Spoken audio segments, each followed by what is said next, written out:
Across the vast 690,000 kilometers square landscape of Texas, more than 248,000 farms and ranches operate every single day, forming one of the largest agricultural industries in the United States. From massive cattle herds to harvest seasons stretching all the way to the horizon, this land produces millions of tons of beef and crops each year to help feed the nation. But behind the iconic images of cowboys, dusty fields, and endless ranches lies a gigantic agricultural system running almost non-stop under the harsh Texas climate. Today, join Agri as we step into the world of famous Texas farms to explore how daily life, hard work, and massive harvest seasons unfold across this iconic land of the American South.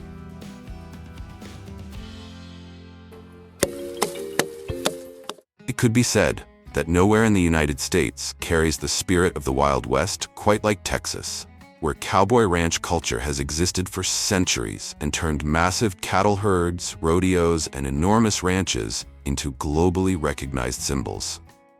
What's especially fascinating is that the famous cowboy image known around the world today did not come only from Hollywood movies, but from the harsh realities of everyday life, where cattlemen once had to drive thousands of cows across hundreds of kilometers long before trucks or railroads existed.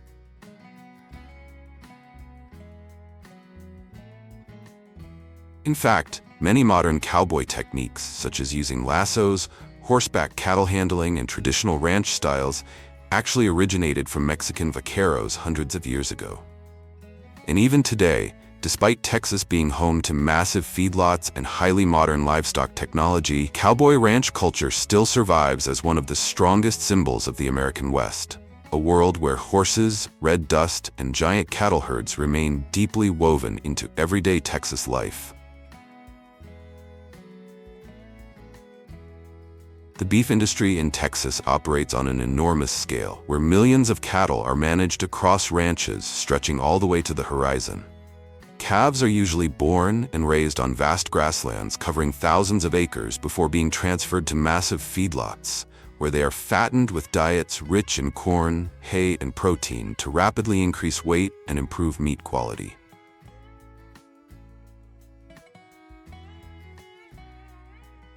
Another iconic image of Texas cowboy ranch culture is branding. The practice of using red-hot irons to mark cattle for ownership identification. Across these enormous grazing lands, each ranch typically has its own unique symbol, and these brands become lifelong logos on the animals, remaining deeply tied to the culture of the American West for hundreds of years. This large-scale cattle farming system is what helped Texas beef become famous for its tenderness, high marbling, and rich American-style flavor.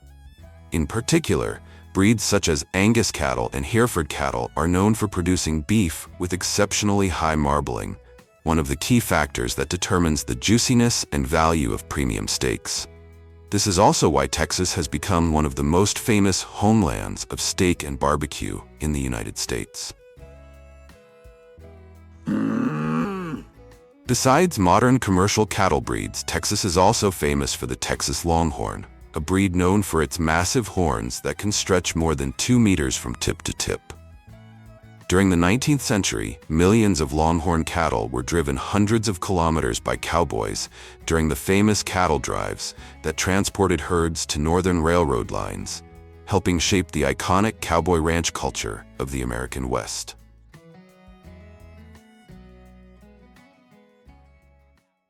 However, beef cattle are not the only livestock kingdom in Texas.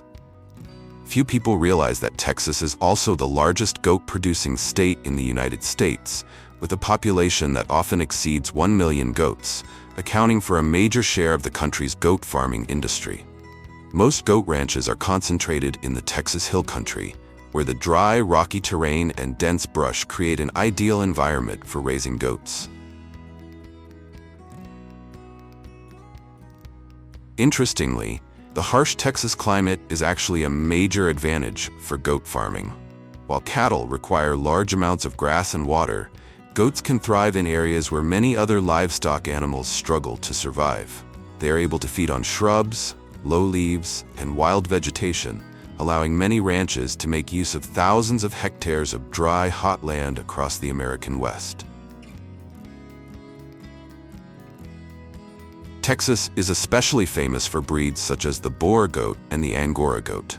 Boer goats are primarily raised for meat production, while Angora goats are valued for their fleece, which produces mohair, a premium fiber widely used in the fashion industry. At one point, Texas produced more than 90% of the entire U.S. mohair supply. Across many ranches in Texas, thousands of goats roam freely over vast rocky hillsides. Some goat ranches even span tens of thousands of acres and have operated under traditional ranching systems for generations. Although the scale is not as massive as cattle feedlots, goat farming still generates hundreds of millions of dollars each year for the Texas agricultural industry.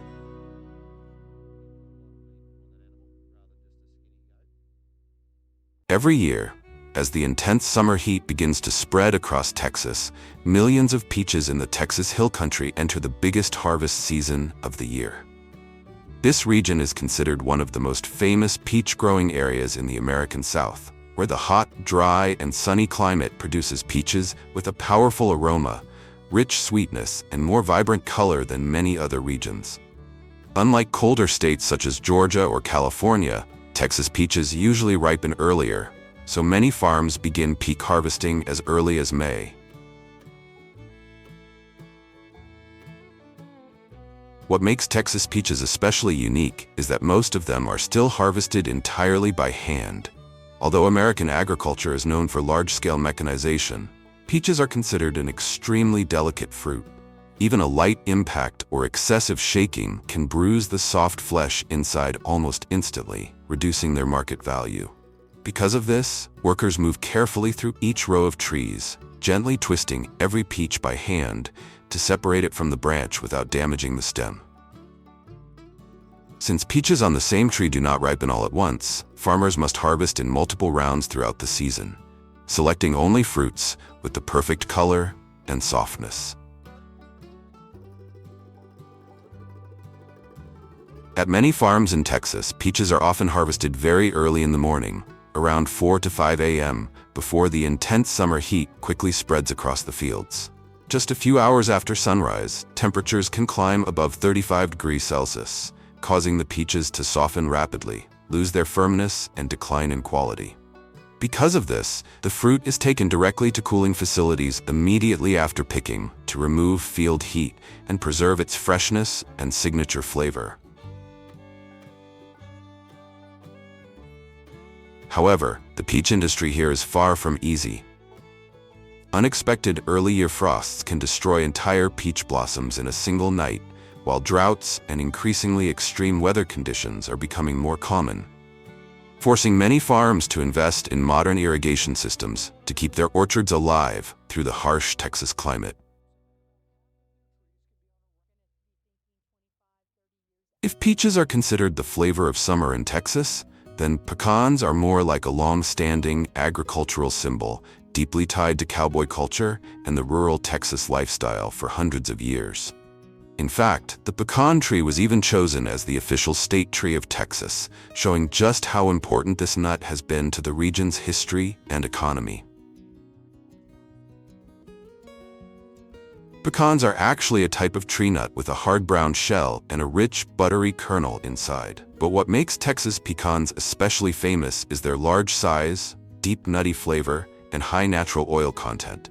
Thanks to the hot climate, abundant sunshine, and mineral-rich soil, pecans grown in Texas often have a stronger flavor than those from many other regions in the United States. Because of this, Texas has consistently remained one of the country's top pecan-producing states, competing directly with Georgia and New Mexico. Unlike peaches, which must be harvested entirely by hand, pecan harvesting in Texas is heavily shaped by large-scale mechanization. During harvest season, usually from October to December, giant hydraulic shakers clamp onto the tree trunks and shake them violently, causing thousands of pecans to rain down onto the ground within seconds. After that, specialized pecan sweepers move through the orchards to gather the nuts into long rows, before powerful vacuum systems suck them into collection trailers. One thing many people do not realize is that pecans were an extremely important food source for Native American communities long before Texas became part of the United States. Because pecans are rich in energy, easy to store, and capable of lasting through the winter, they were once considered a kind of natural superfood across the hot, dry lands of the American South.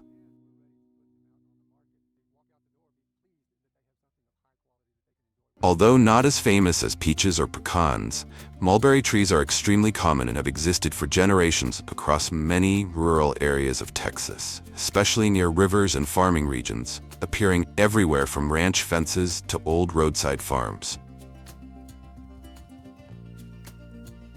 Thanks to the hot climate and long growing season, mulberries in Texas grow very aggressively, with many trees reaching impressive sizes and producing abundant harvests every year. In late spring and early summer, the fruit ripens rapidly, changing from green to red and then deep purple-black within just a few days, creating clusters of juicy berries with a rich sweetness, soft texture, and a flavor more intense than many other berries.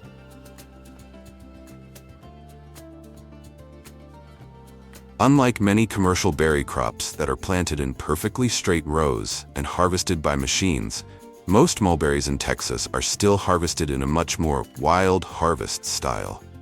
Many trees grow naturally or were planted around family ranches generations ago.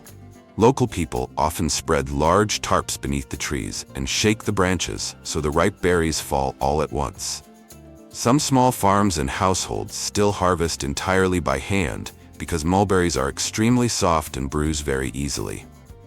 After picking, each cluster is carefully placed into shallow trays or baskets to avoid crushing, helping preserve the fruit's freshness and shape. However, mulberries are also considered difficult to commercialize on a large scale. Because the fruit is so delicate and perishes quickly, long-distance transportation is extremely challenging unless the berries are frozen or processed immediately after harvest.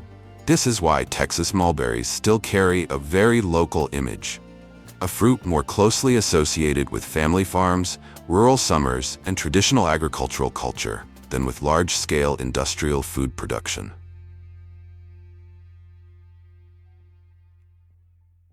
As summer begins to blanket Texas with its signature heat waves, watermelon fields across the state enter their busiest season of the year. From the dry, scorching lands of South Texas to the vast farming regions of Central Texas, thousands of tons of watermelons are harvested every day to supply the American summer market. At many farms, harvesting begins very early in the morning, sometimes before the sun has fully risen, to avoid the intense Texas heat later in the day. Before cutting, workers inspect each watermelon using several signs of ripeness, such as a creamy yellow spot on the underside, a less glossy surface, and the deep, dull sound produced when tapped lightly. After that, the stems are cut by hand, and the heavy melons are passed from worker to worker onto trailers or mobile conveyor belts moving along the fields. Since many watermelons can weigh more than 10 to 15 kilograms, the job requires speed, physical strength, and constant coordination under summer temperatures that can exceed 35 degrees Celsius.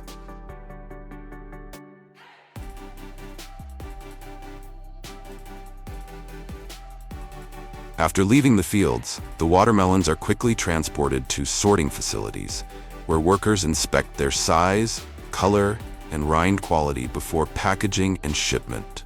Some large farms even use rapid cooling systems to preserve the fruit's freshness and sweetness before distributing it to supermarkets across the United States.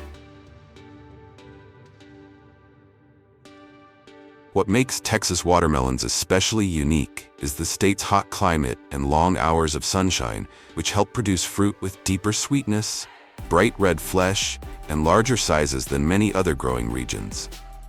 Texas is also one of the largest watermelon-producing states in the country, with annual production reaching hundreds of millions of pounds each year. Many small towns even host watermelon festivals during the summer, turning the fruit into a familiar part of Southern American culture.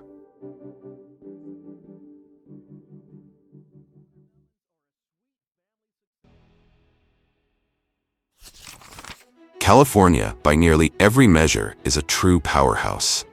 Yet it is also a state carrying a fatal weakness within itself. Nearly 39 million residents live in a place without water. The paradox is that although nearly half of the state's total area is covered by desert and arid land, California is not only home to two massive coastal urban regions, but also the agricultural heart of the United States. Nearly all of America's leafy greens during winter come from Imperial Valley.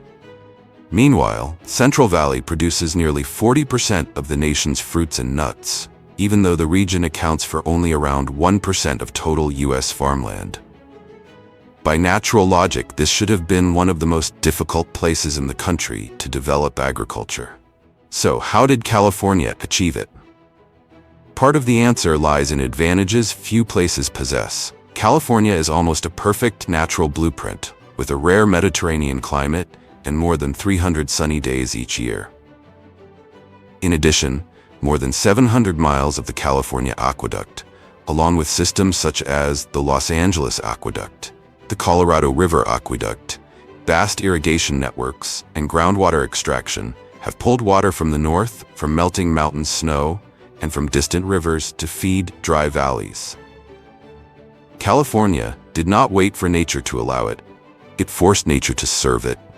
But every system built to defeat nature comes at a cost. California's agricultural achievement is both a victory over natural limits and a growing contradiction. Agriculture now consumes about 80% of the water used by humans in the state, while the population continues to rise and the climate grows hotter. That is why the greatest debate in California is not whether agriculture has succeeded, but rather this question: how to divide a finite water supply among farming, cities, and the future of the state itself. Because despite every pressure, the fields here have never stopped operating. And to understand why that miracle still exists, we must begin with the very harvests that continue each day to resist the limits of this land. The journey of California's agricultural machine can begin with one of the most demanding, yet most beloved fruits in the world: strawberries. Strawberries are extremely delicate and can be bruised after only a few minor impacts. So harvesting is almost a brutal race against time. As the sun rises, thousands of workers are already bent over the planting rows, hand-picking only the berries that have reached perfect ripeness. An experienced worker can harvest hundreds of pounds per day, earning around $18 per hour or more during peak season. With strawberries, the moment they are picked is the moment the race begins. While many states have only a short strawberry season lasting around 4 to 8 weeks, California can maintain harvests for 8 to 10 months, even nearly year-round in some coastal regions, thanks to its mild climate and overlapping production zones. This is an advantage no competitor can replicate. The state currently produces around 90% of total U.S. strawberry output, with more than 1 billion pounds per year, far ahead of every other state such as Florida or North Carolina. The commercial value alone often exceeds $2 billion annually, making strawberries one of the highest value fruits in the state. Those trays of strawberries are then moved immediately into cooling facilities, sorted, packed, and loaded onto refrigerated trucks within hours to reach distribution centers across the United States. From supermarkets, dessert chains, and restaurants to yogurt brands, ice cream, smoothies, jam, pastries, and countless processed food lines, all depend on the continuous daily flow of fresh California strawberries.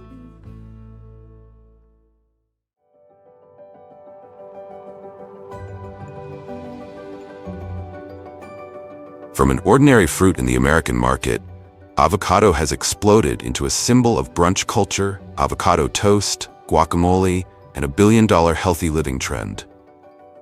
Originating from the ancient lands of Chile and Peru, avocados later surged strongly in Mexico before entering the modern North American market.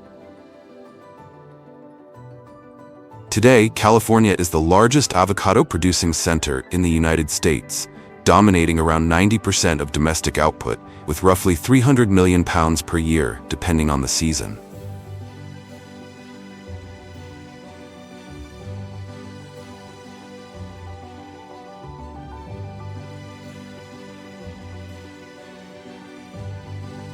Unlike strawberries that can be replanted quickly, avocado is a perennial tree that requires 3 to 5 years before reaching commercial yields and demands a stable water supply through every season. On average, each avocado requires about 320 liters of water to fully develop, a figure that has sparked major controversy in California during prolonged drought periods. During the harvest season from around February to September, workers must use clippers to cut each fruit by hand, gently place it into bags worn on the chest, then transfer it into large bins to avoid bruising the skin. From there, avocados are sent to processing facilities to be washed, sorted by size, controlled for even ripening, and packed before being loaded onto refrigerated trucks headed to supermarkets across the United States. In a state facing both water shortages and mounting consumer waste, even avocado byproducts are being turned into new resources. California generates more than 40 million tons of waste each year, with single-use plastics posing a major challenge to recycling systems and coastal environments. As a result, avocado skins and pits after processing are being utilized at around 30% to produce bio-oil, cosmetics, compost, and many environmentally friendly biomaterials. Would you be willing to pay 1.5 to 3 times more for these green products instead of conventional plastics? No crop represents California's prosperity and the water cost behind it more than the most hated nut in America: almonds. California is currently the largest almond center in the world, supplying around 80% of global output and nearly 100% of U.S. production for many years. Each year, the state produces more than 2 to 3 billion pounds of almonds, with export value reaching billions of dollars. California's almond orchards are not sustained by rain. They are sustained by water carried from hundreds of miles away, flowing through drip irrigation lines with almost absolute precision. Every late winter and early spring, a massive biological migration takes place. More than 2 million honeybee hives from across the United States are transported by truck to California to pollinate millions of acres of almond orchards blooming at the same time, one of the largest pollination operations on the planet. During harvest season, usually lasting from around August to October, giant tree shaker machines clamp tightly onto the trunks and shake them violently for a few seconds so that all almonds fall onto the ground, which has been cleaned beforehand. After that, sweeper machines gather the nuts into long rows between the orchards, and pickup machines vacuum the entire layer of still-shelled almonds into storage compartments. From there, the almonds are sent to factories to remove the outer hull, dry them, sort them by size, inspect quality, and package them before being exported worldwide. But no crop has been criticized more than almonds. On average, producing just one almond may require around 3 to 4 liters of water. The problem is that almonds are a perennial crop.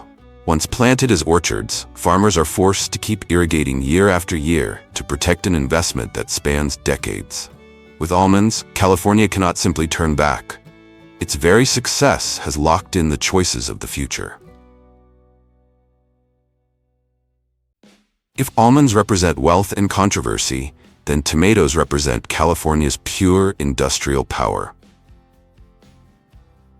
During the harvest season from around July to October, giant tomato harvester machines move straight into the fields, cut entire plants from the ground, then shake the fruit loose inside the mechanical system. Leaves, soil, and debris are removed while conveyor belts continuously dump tons of tomatoes into trucks driving alongside. In a short period of time, entire fields can be harvested cleanly, helping generate more than 10 to 12 million tons of processing tomatoes each year. But harvesting is only the first step. Because tomatoes ripen quickly and lose quality easily, trucks often drive directly from the fields to nearby factories. From ketchup in fast food chains, sauce on frozen pizzas, pasta sauce in supermarkets, to canned soup in convenience foods, millions of Americans consume California tomatoes every day without ever seeing where they began. California is currently the largest processing tomato center in the United States, often supplying around 90% of the nation's processed tomato volume. That is the paradox of California tomatoes. Less romantic than the image of traditional farms, yet one of the most efficient agricultural machines ever built.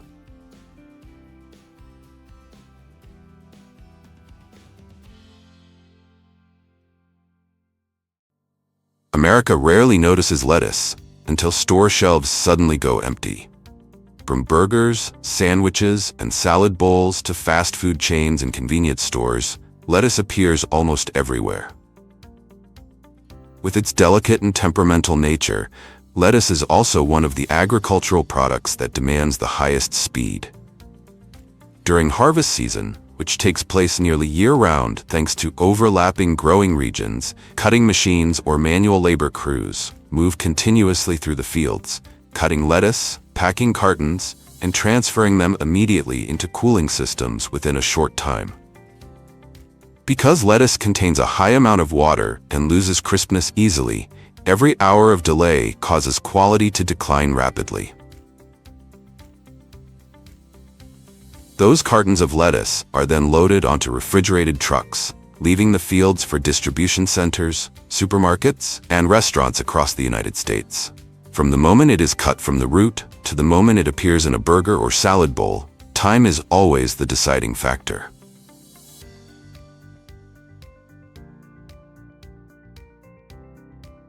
Regions such as Salinas Valley, Monterey County, and Imperial Valley create an overlapping seasonal production chain, supplying around 6 to 8 billion pounds of lettuce each year, and helping this vegetable remain available almost year-round across the American market. However, because it is consumed fresh and almost never cooked, lettuce also carries higher food safety risks than many other agricultural products.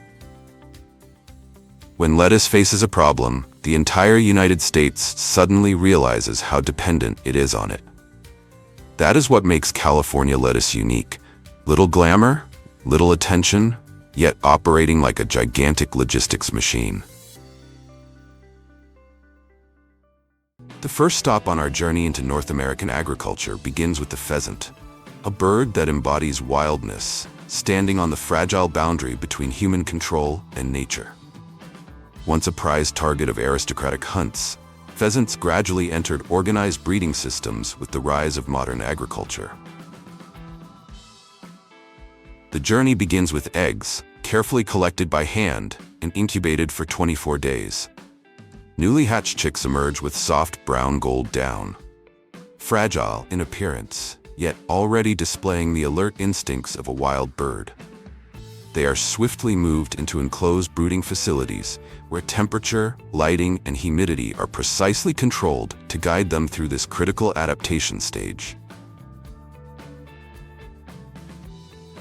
As they enter group rearing, large-scale farms in the United States use beak guards to reduce injuries caused by natural competitive behavior, while still allowing normal feeding and movement. Once fully grown, pheasants are transferred to spacious enclosures designed to mimic natural habitats, preserving their wild traits before being raised for commercial purposes or released back into the wild.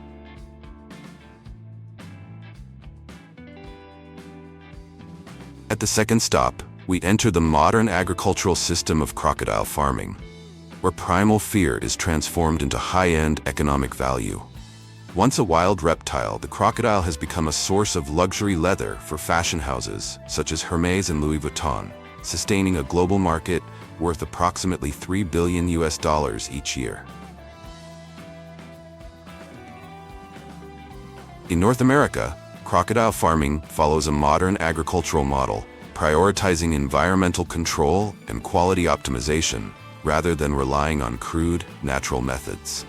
Crocodiles are raised in closed farming systems with artificial ponds designed to mimic their natural habitats, allowing stable growth while remaining easy to manage.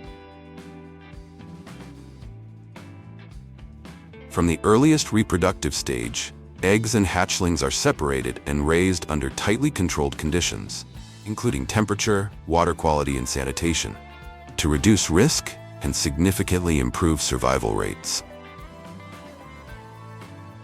As they grow, crocodiles are sorted by size into separate enclosures to minimize conflict and territorial competition. Their diet is strictly regulated, with fresh meat serving as the primary food source, supplying the protein necessary for muscle development.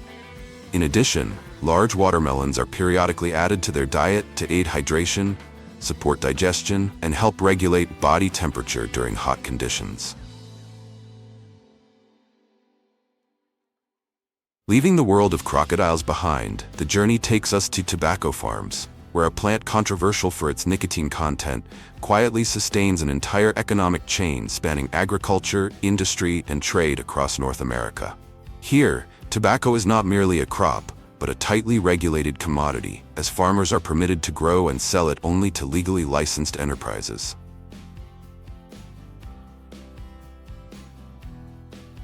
In the field, labor has nearly disappeared. Specialized harvesting machines move through rows of head-high plants, precisely cutting mature leaves and gently placing them onto conveyor belts to preserve their shape and natural moisture. Harvesting takes place only between 5 and 9 a.m., when temperatures remain stable between 20 and 25 degrees Celsius, ensuring the leaves retain optimal biological condition. Immediately after cutting, the leaves are transferred into large, ventilated containers mounted behind the machines to prevent heat buildup and premature fermentation.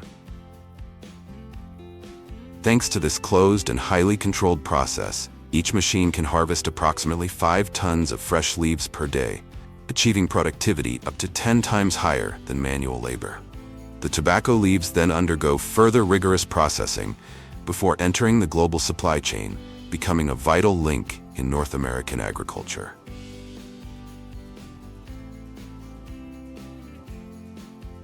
Despite its delicate appearance, the lily is in fact one of the world's most profitable flowers, generating annual revenues of around $500,000 thanks to high-tech greenhouse systems that operate with the precision of a semiconductor production line.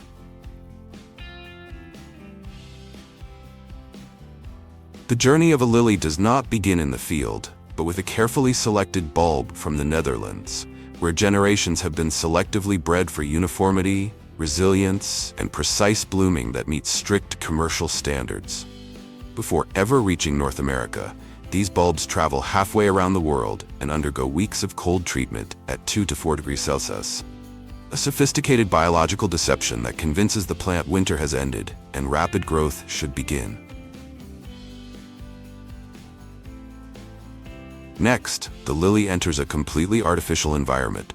Inside modern greenhouses, the plant no longer depends on natural soil or weather, but grows in sterile substrates where pH levels and drainage are controlled down to the finest detail. Here, control belongs to humans.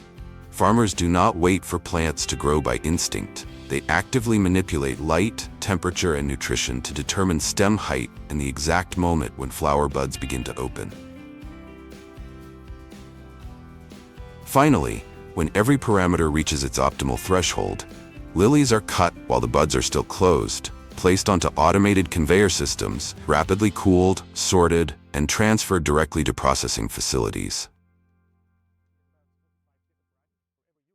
The next stage of the journey takes us to vast sweet potato fields, where beneath rich brown soil lie massive tubers, some as large as a watermelon. Thanks to exceptionally high yields, each hectare can generate revenues of up to $300,000 per harvest. In North America, sweet potato harvesting clearly reflects the level of modern agriculture. Specialized automated harvesters are engineered to dig and lift the tubers with high precision, minimizing damage. The sweet potatoes are then transferred onto conveyor systems, where integrated cleaning units continuously remove soil, keeping the surface of each tuber clean and intact. Right in the field, the harvest undergoes preliminary sorting before being loaded into large containers or linked transport systems. Through this closed and efficient process, farmers significantly reduce manual labor, shorten harvest time, and ensure consistent, stable product quality. More than 30% of North America's commercial plantation forests are covered by pine trees. Pine is not only an economic backbone and the soul of the holiday season, but also a silent ecological shield, protecting vast landscapes from environmental degradation. As a result, pine cultivation is anything but simple. Pine is a tree that demands rare patience.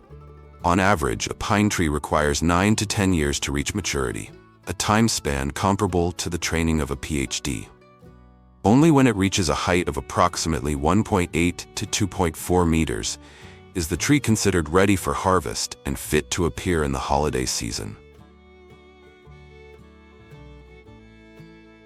Depending on its intended use, pine trees follow two distinct paths.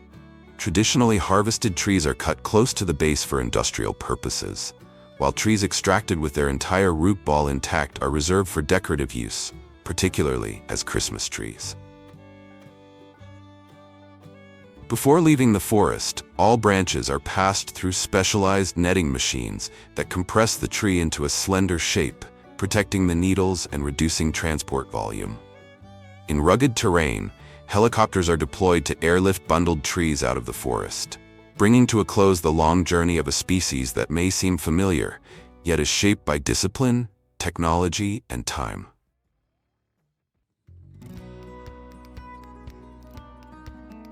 Can you believe a cabbage can weigh over 60 kilograms, about the same as an adult human?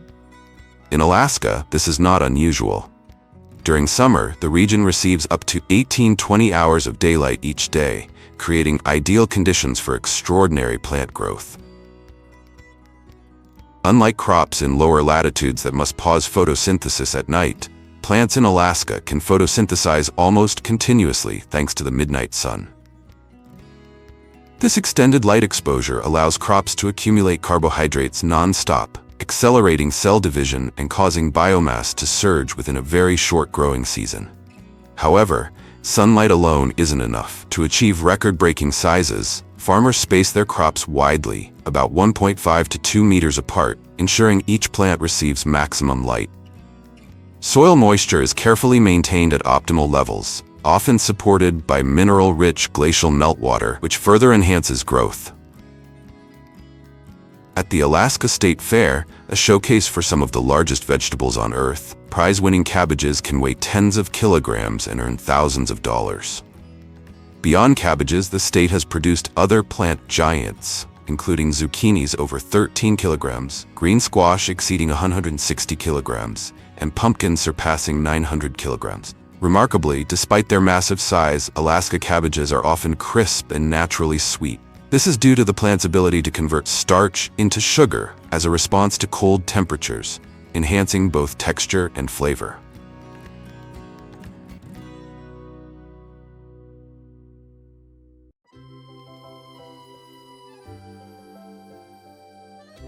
In just 2 decades, more than 135 peony farms have emerged across the state, supplying over 500,000 stems annually to the global premium flower market.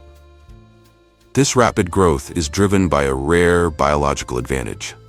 While major peony-producing regions such as the Netherlands, France, and Washington state finish their harvest by June, Alaska's permafrost acts like a natural freezer, keeping plant roots dormant for several additional months. As a result, peonies begin their growth later and bloom in July and August, making Alaska one of the few places in the world able to supply fresh peonies precisely when summer wedding demand peaks. However, Producing market-quality blooms requires patience. Each plant typically needs 3 to 4 years to accumulate enough nutrients to produce large flowers with dense petals and exceptional longevity. During harvest season, buds are cut entirely by hand at the marshmallow stage, when they feel soft but have not yet opened. This timing effectively pauses the blooming process, allowing the flowers to travel thousands of kilometers and still open perfectly upon arrival. From small family-run farms scattered across the region, peonies are carefully packed and shipped within 48 hours of cutting. In major flower markets like New York, Amsterdam, and Tokyo, Alaska peonies can wholesale for $5 to $10 per stem, or even higher during peak demand.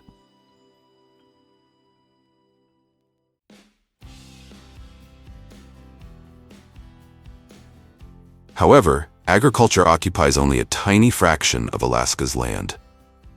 In stark contrast, the seafood industry is the true economic powerhouse of the state, generating over $6 billion annually, roughly 60 times the combined output of all crops and livestock.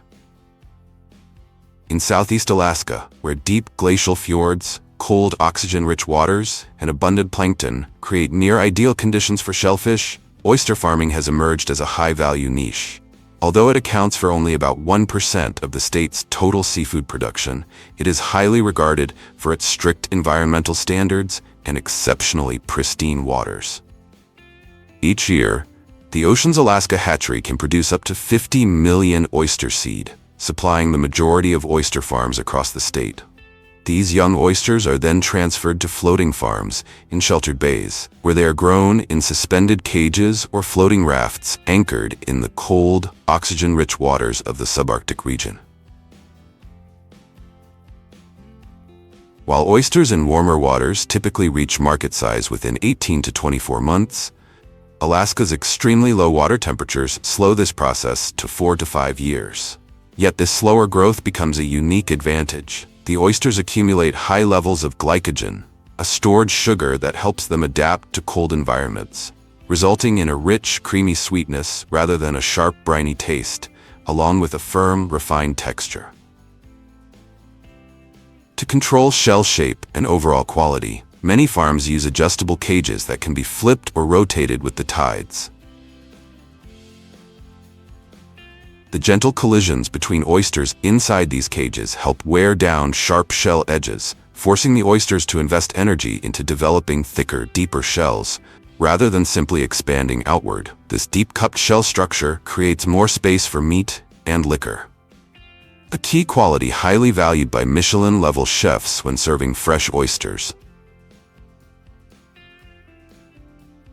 During harvest season, at farms using flip cages, the entire process operates like a continuous and synchronized production line. The cages are lifted out of the water using winches or small onboard cranes, then flipped and opened directly on deck. The oysters are immediately released onto a conveyor system, where they are washed with high-pressure seawater to remove mud, algae, and fouling organisms.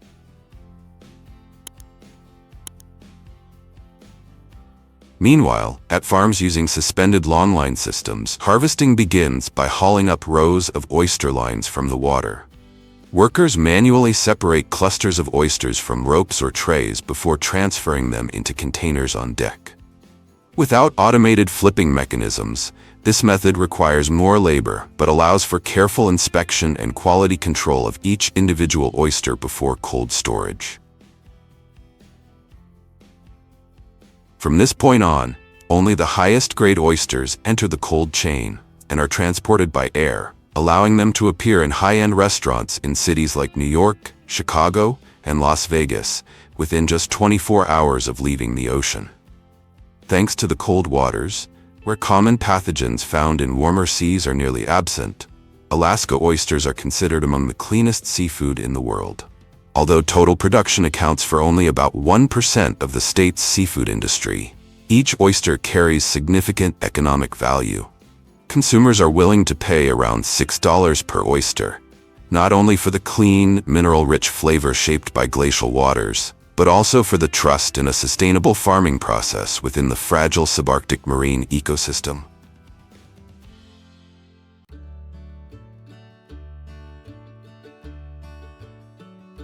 In the Fire Basin of Bristol Bay, as many as 60 million salmon surge back at the peak of each season, accounting for over 90% of North America's wild salmon harvest. Enough to make Alaska the world's leading salmon powerhouse if it were an independent nation. Beyond its economic value, this immense biomass forms the backbone of an entire ecosystem, sustaining everything from brown bears and bald eagles to seals.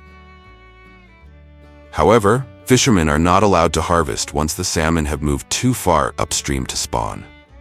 The long migration and reproductive process deplete much of their stored energy, significantly reducing meat quality. The real battle takes place at the mouth of the bay, where field biologists hold ultimate authority. When the signal is given, thousands of boats surge forward like an F1 race, competing for every meter of coastal water within a tightly controlled window of just 6 to 12 hours. The most effective method for catching these nearshore swimmers is the set gill net, a fixed net anchored with one end on shore and the other extending perpendicularly into the sea to intercept salmon moving along the coastline. As schools of fish rush along the shoreline in search of river entrances, they become entangled in the shallow waters. At this critical moment, fishermen must race against the tides, hauling in the nets and carefully removing each fish by hand to preserve its perfect form before it enters cold storage. As soon as tons of salmon hit the deck, they are immediately transferred into refrigerated seawater systems, a mixture of super-chilled seawater and finely crushed ice designed to bring the fish's body temperature close to 0 degrees Celsius within minutes. Through strict conservation practices and advanced handling techniques, the salmon industry generates over $2.2 billion annually, making Bristol Bay a strategic seafood hub of the United States.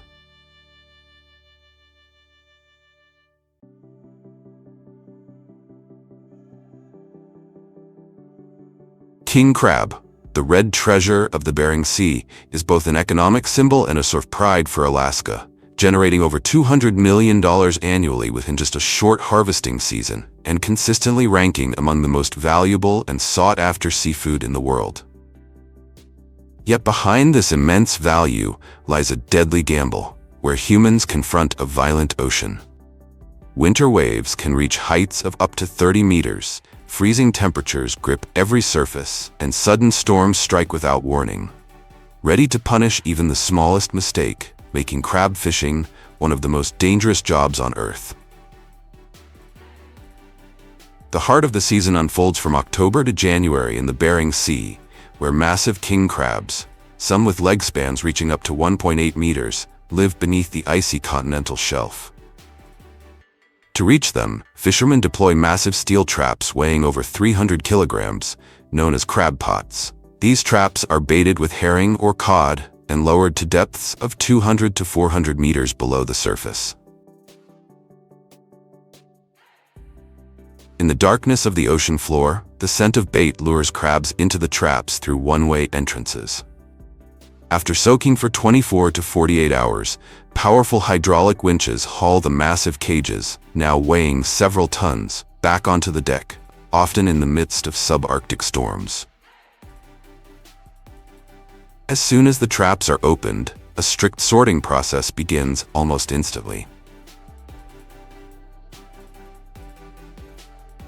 Only mature male crabs, with a minimum shell width of 16.5 centimeters, are allowed to be kept.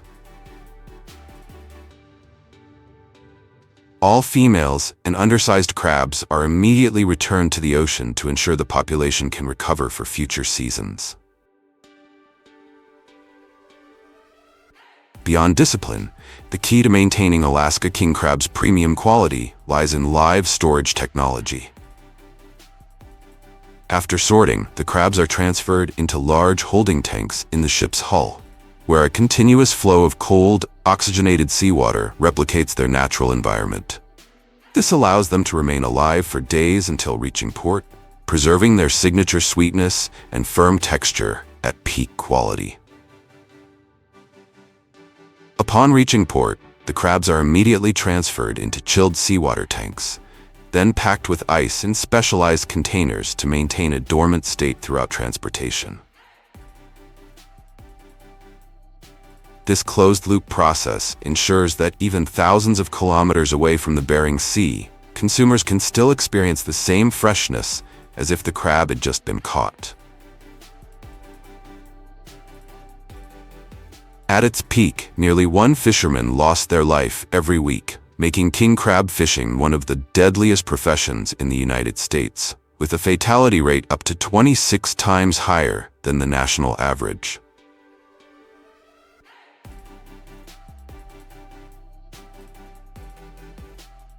It is this harshness, extreme risk, and limited supply that have driven Alaska king crab prices beyond $100 per kilogram, turning it into one of the most luxurious delicacies in the world. Behind every kilogram of crab lies a cost measured not only in money, but in the physical toll, time, and even the lives of those who face the unforgiving, icy ocean each day.